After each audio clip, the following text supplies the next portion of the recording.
당신은 오늘 몇 번의 실수를 했나요? 작은 것부터 큰 것까지 말이죠. 아마 그 실수들 때문에 자책하고 있을 수도 있겠네요.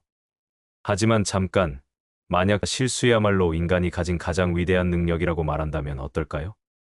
17세기, 한 프랑스 철학자가 난로 앞에 앉아 있었습니다. 그는 평생 믿어왔던 모든 것이 틀렸을 수도 있다는 충격적인 깨달음에 사로잡혔습니다. 수학자였던 그는 완벽함을 추구했지만 역설적으로 의심과 실수를 통해 인류 역사상 가장 중요한 철학적 발견을 하게 됩니다. 그의 이름은 르네 데카르트. 그리고 그가 우리에게 남긴 가장 큰 선물은 완벽한 진리가 아니라 올바르게 실수하는 방법이었습니다. 오늘 우리는 왜 실수가 인간만이 가진 특별한 권리이며 어떻게 그 실수들이 우리를 더 나은 존재로 만드는지 알아보겠습니다. 르네 데카르트는 1596년 프랑스에서 태어났습니다. 어린 시절부터 수학과 과학에 천재적 재능을 보였던 그는 완벽한 지식을 찾아 헤맸습니다. 하지만 20대 후반, 그는 자신이 지금까지 배운 모든 것에 대해 근본적인 의문을 품게 됩니다. 당시는 종교와 전통적 권위가 절대적이던 시대였습니다. 교회가 말하는 것, 아리스토텔레스가 말한 것, 선생님이 가르쳐준 것들을 의심한다는 것은 상상조차 할 수 없었죠. 하지만 데카르트는 감히 이 모든 것을 의심했습니다. 이것이 그의 첫 번째 위대한 실수였습니다. 1619년 11월 10일 독일 울름 근처에서 겨울을 나던 데카르트는 난로가 있는 방에 홀로 앉아 있었습니다. 그날 밤 그는 세 개의 꿈을 꾸었고 이 꿈들이 그의 인생을 완전히 바꾸어 놓았습니다. 첫 번째 꿈에서는 폭풍에 휩쓸려 비틀거렸고 두 번째 꿈에서는 천둥 소리를 들었으며 세 번째 꿈에서는 사전과 시집을 보았습니다. 이 꿈들을 해석하면서 데카르트는 놀라운 깨달음을 얻었습니다. 지금까지 그가 확실하다고 여겼던 모든 지식들이 사실은 불확실할 수도 있다는 것이었습니다. 감각은 우리를 속일 수 있고 권위자들도 틀릴 수 있으며 심지어 수학조차도 의심해 볼 필요가 있다는 것을 깨달았습니다. 대부분의 사람들에게 이런 깨달음은 절망적일 것입니다. 하지만 데카르트에게는 이것이 새로운 시작이었습니다. 그는 이 불확실성을 받아들이고 그것을 바탕으로 새로운 철학을 세워나가기 시작했습니다. 데카르트의 방법 서설은 1637년에 출간되었습니다. 이 책에서 그는 혁명적인 아이디어를 제시했습니다. 바로 방법적 회의라는 개념이었죠. 이는 모든 것을 의심해보고 의심할 수 없는 것만을 진리로 받아들이자는 방법론이었습니다. 하지만 여기서 중요한 것은 데카르트가 의심 그 자체를 목적으로 한 것이 아니라는 점입니다. 그는 확실한 토대를 찾기 위해 의심을 도구로 사용했습니다. 마치 건물을 새로 짓기 위해 낡은 건물을 허무는 것처럼 말이죠. 데카르트는 네 가지 규칙을 제시했습니다. 첫째, 명료하고 판명하게 인식되지 않는 것은 참으로 받아들이지 말 것. 둘째, 어려운 문제는 가능한 한 작은 부분들로 나누어 해결할 것. 셋째, 가장 단순한 것부터 시작해서 점차 복잡한 것으로 나아갈 것. 넷째, 빠뜨린 것이 없는지 철저히 검토할 것. 이 규칙들을 보면 알 수 있듯이 데카르트는 실수를 예방하기 위한 방법론을 제시한 것 같습니다. 하지만 실제로는 그 반대였습니다. 그는 올바르게 실수하는 방법을 가르쳐 준 것입니다. 데카르트에 따르면 진정한 실수는 성급하게 판단하거나 편견에 의존하거나 권위에 맹목적으로 따르는 것입니다. 반면 올바른 실수는 충분히 검토하고 논리적으로 추론하고 체계적으로 접근한 후에 내린 잘못된 결론입니다. 이런 실수는 단순한 오류가 아니라 진리의 한 걸음 더 가까이 다가가는 과정입니다. 모든 것을 의심하던 데카르트는 마침내 의심할 수 없는 하나의 사실을 발견합니다. 나는 생각한다. 고로 존재한다. 하지만 많은 사람들이 놓치는 점이 있습니다. 데카르트의 코기토는 단순히 생각하는 존재에 대한 것이 아니라 의심하는 존재, 즉 실수할 수 있는 존재에 대한 것이었습니다. 데카르트는 의심하고 있는 자신을 발견함으로써 실수할 수 있다는 것이야말로 인간 존재의 본질적 특징임을 깨달았습니다. 완벽한 신은 실수하지 않습니다. 기계나 동물도 진정한 의미에서 실수하지 않습니다. 오직 인간만이 진정으로 실수할 수 있고 그 실수를 통해 진리에 접근할 수 있습니다. 이는 인간만이 가진 특별한 능력이자 권리입니다. 데카르트의 발견은 혁명적이었습니다. 그 이전까지는 실수를 단순한 결함이나 무지의 표현으로 여겼습니다. 하지만 데카르트는 실수를 인간 이성의 핵심적 기능으로 위치시켰습니다. 실수할 수 있다는 것은 자유의지가 있다는 증거이며 진리를 탐구할 수 있는 능력이 있다는 증거였습니다. 현대 인지과학자들의 연구를 보면 데카르트의 통찰이 얼마나 정확했는지 알 수 있습니다. 인공지능이 아무리 발달해도 인간과 같은 방식의 창조적 실수를 하지는 못합니다. AI는 데이터의 오류나 프로그래밍의 버그는 있을 수 있지만 호기심에서 비롯된 의도적 의심이나 직관적 통찰은 할 수 없습니다. 데카르트의 철학을 현대적 관점에서 보면 더욱 흥미롭습니다.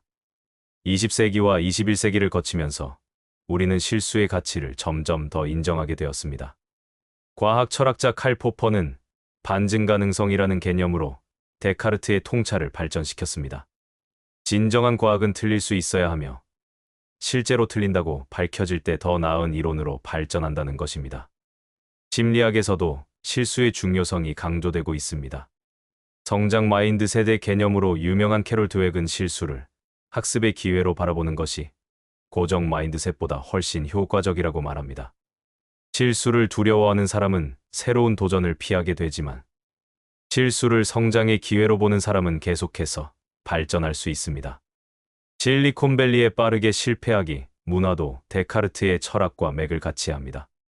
완벽한 제품을 만들려고 오래 고민하기보다는 빠르게 프로토타입을 만들어 시장에서 실패를 경험하고 그 피드백을 통해 더 나은 제품을 만들어 나가는 것입니다. 교육 분야에서도 변화가 일어나고 있습니다.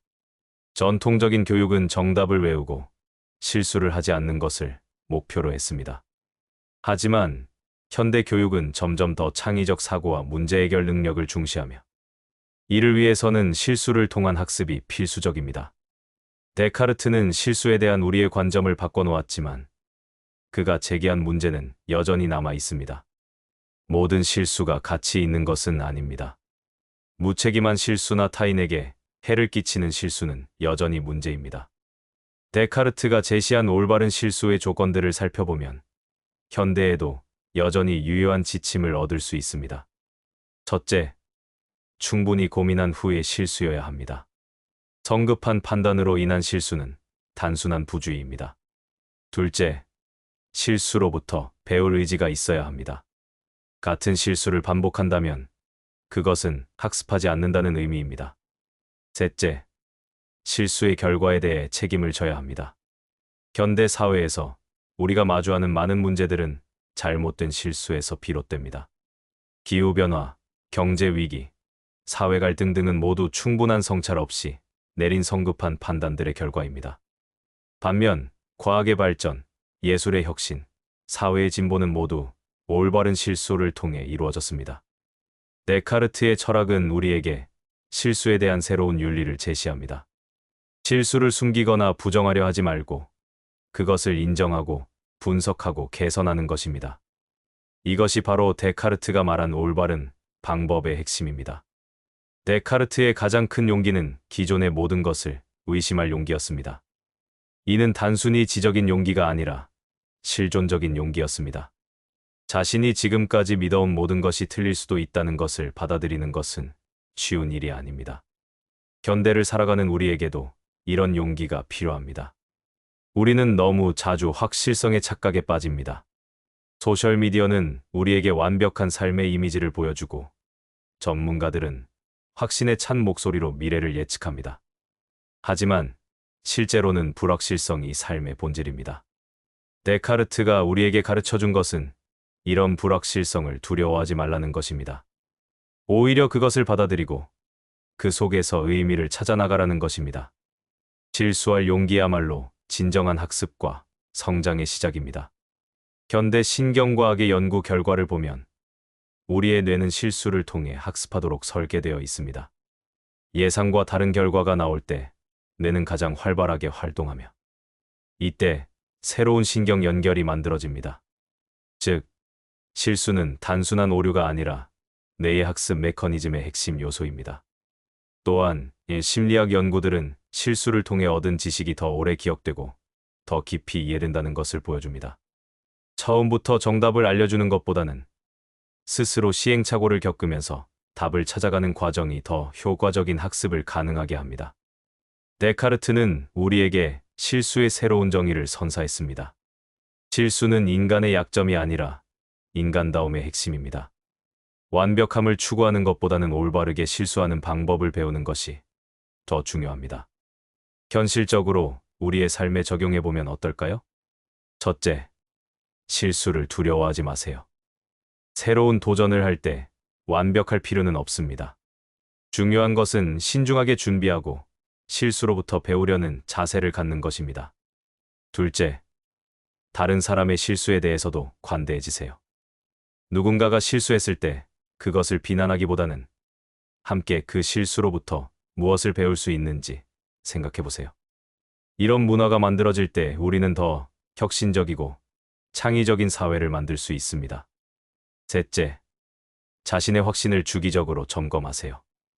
데카르트처럼 내가 확실하다고 생각하는 것들이 정말 확실한가? 라고 스스로에게 물어보세요.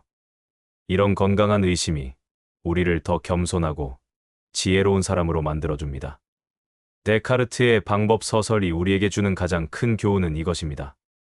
인간다움은 완벽함에 있는 것이 아니라 불완전함을 인정하고 그것을 통해 성장해 나가는 능력에 있다는 것입니다. 실수할 수 있다는 것은 저주가 아니라 축복입니다. 그것이야말로 우리를 단순한 기계나 완벽한 신과 구별해주는 가장 인간적인 특징이기 때문입니다. 오늘부터 당신의 실수를 새로운 눈으로 바라보세요. 그것은 당신이 살아있고 생각하고 성장하고 있다는 증거입니다. 데카르트가 400년 전 난로 앞에서 깨달은 그 진리를 이제 당신의 것으로 만들어 보세요. 오늘 이야기가 당신에게 작은 깨달음이라도 전할 수 있었기를 바랍니다. 이처럼 깊은 심리적, 철학적 통찰을 통해 당신의 삶을 변화시키는 이야기는 계속될 것입니다. 만약 오늘 영상이 도움이 되셨다면 좋아요를 눌러주시고 채널을 구독해주세요. 여러분의 관심이 저희가 더 좋은 콘텐츠를 만드는 큰 힘이 됩니다. 또한 이 영상에 대한 여러분의 생각을 댓글로 남겨주시면 저희에게 큰 영감과 소중한 의견이 될 것입니다. 다음 영상에서 다시 만나겠습니다. 감사합니다.